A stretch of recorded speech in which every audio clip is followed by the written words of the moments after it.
जब हम जेलिसी की बात करते हैं ना, तो जेलिसी असल में कल्चरल कंपैरिजन की वजह से डेवलप होती है। जेलिसी बेसिकली उस वक्त किसी भी इंसान के अंदर डेवलप होती है जब वो अपने नस्ल के कल्चर को किसी दूसरी नस्ल के कल्चर से कंपेयर करना शुरू कर देता है।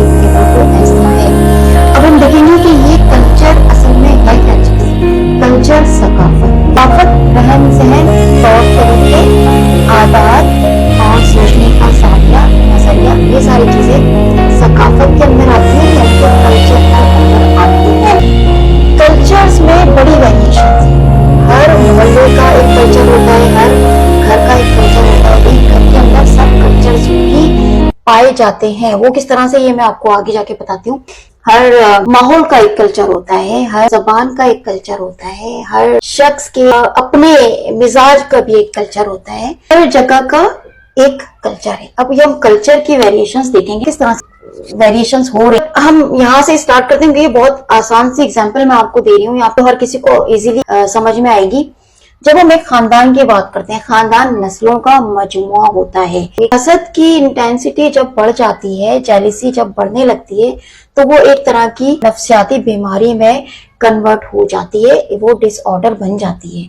हमने ये लास्ट रील में देखा था। यहाँ पे हम देख रहे हैं कि जेलिसी बेसिकली कल्चर कंपैरिजन की वजह से आई है, डेवलप हुई है।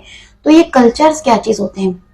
एक खानदान की जब हम बात करते हैं, नस्लों का मजमुआ, ये खानदान जो होता है इसके अंदर नस्लें हैं। नस्लें एक जैसी नहीं होती। ये नस्लें एक जैसी क्यों नहीं होती, इसकी वजह ये होती है कि हर नस्ल का अपना एक कल्चर होता है। आपके जो बाप दादा हैं, उनके पहनने ओढ़ने का, रहन सहन का, उनकी सोच समझ का, उनकी आदत का, उनकी फितरत का एक कल्चर होता है। आप जिस जगह पैदा होते हैं, जहाँ पे आपकी आंख खुलती है, ये वो कल्चर होता है जो आपका कल्चर है, जो आपकी ओरिजिनलिटी है, जो आपकी रियलिटी है।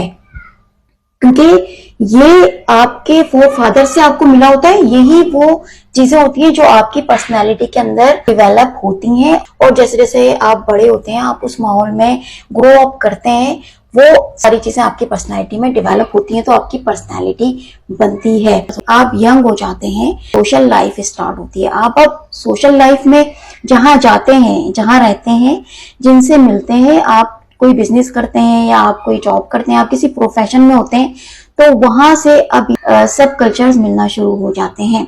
ये जो कल्चर्स होते हैं, ये आपकी सोसाइटी, जिस जगह आप बैठ रहे हैं, उठ रहे हैं, उस जगह से आप अडॉप्ट करते हैं, जैसा कि हमने अभी देखा।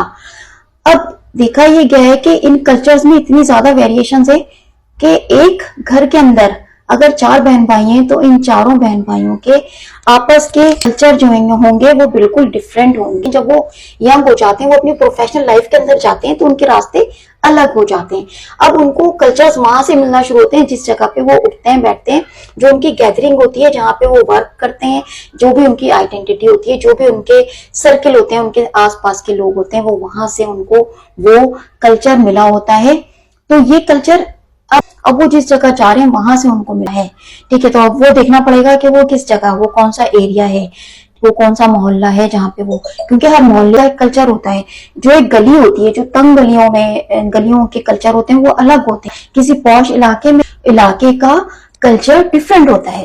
वो पॉश इलाके में बड़ा होता है, वो वहां से अपने आसपास के लोगों से कल्चर लेता है, वो अपने घर से, अपने घर के लोगों से, अपने फोर फादर से वो कल्चर लेता है, जिस तरह के जिस जगह के इलाके में वो बोर्न हुआ होता है, उसकी जो बर्थ हुई होती है।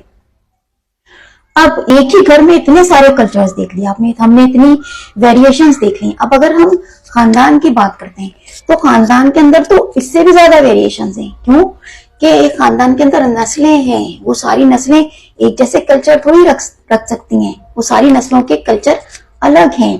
किसी के बाप दादा कोई और हैं, उनके बाप दादा के हिसाब से उनके कल्चर हैं। जैसे अगर मैं एग्जाम्पल ले लूं, मेरी कोई पुप्पो है और पुप्पो के बच्चे हैं, तो पुप्पो का जो शौहर होगा, उनके घर के जो रहन सहन होंगे, यानी कि उसके जो लॉज होंगे, वो जैसा वहां का रहन सहन होगा, वो उस तरह का होगा। वो आपके रिश्तेदारों का कल्चर आपके कल्चर से किसी भी तरीके से मैच नहीं हो सकता, नॉट पॉसिबल। तो यहाँ पे ये चीज देखने वाली है कि हम कंपेयर क्यों करते हैं। अच्छा, रिश्तेदारों में आपने देखा होगा कि रिश्तेदार बहुत ज्यादा अपने आप को कंपेयर कर रहे होते हैं।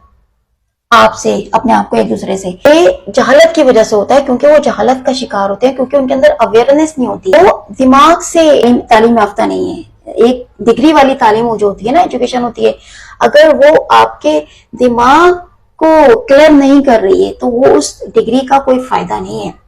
तो यहाँ पे आपके जो नस्लें हैं, वो आपके खानदान की जो नस्लें, बहुत सारी नस्लें, उसमें आपके रिश्तेदारों की नस्ल का कल्चर आपका कल्चर नहीं हो सकता। आपका कल्चर आपके बाप दादा से, या फिर आपका कल्चर जो है आपको आपकी गैदरिंग से मिलता है, जहां पे आप उठते हैं बैठते हैं, जो आपकी सोशल लाइफ होती है, जो आपकी प्रोफेशनल लाइफ होती है। तो ये होते हैं कल्चर, ये कल्चर की वेरिएशन के। एक भाई किसी स्कूल में पढ़ रहा है, एक भाई किसी यूनिवर्सिटी में पढ़ रहा है, तो उसके वो जिधर जाता है वो वहां से वो कल्चर अडॉप्ट करता है। तो जाहिर सी बात है उनके आपस के कल्चर डिफरेंट हो गए। या किसी भाई की शादी हो गई है, किसी बहन की शादी हो गई है और किसी की नहीं हुई है, अब वो जिसकी नहीं हुई है शादी और जिसकी शादी हो गई है, आपस में बहन भाई एक दूसरे से मैच नहीं हो सकते, उनके कल्चर्स डिफरेंट हो गए। अब वो जिस जगह शादी होके गए वो उनके हिसाब से उनके कल्चर हैं, जिस तरह के वो लोग होंगे उसी तरह के उनके कल्चर्स होंगे। तो ये कल्चर्स की वेरिएशन है जो हमने सरसरी देखी है।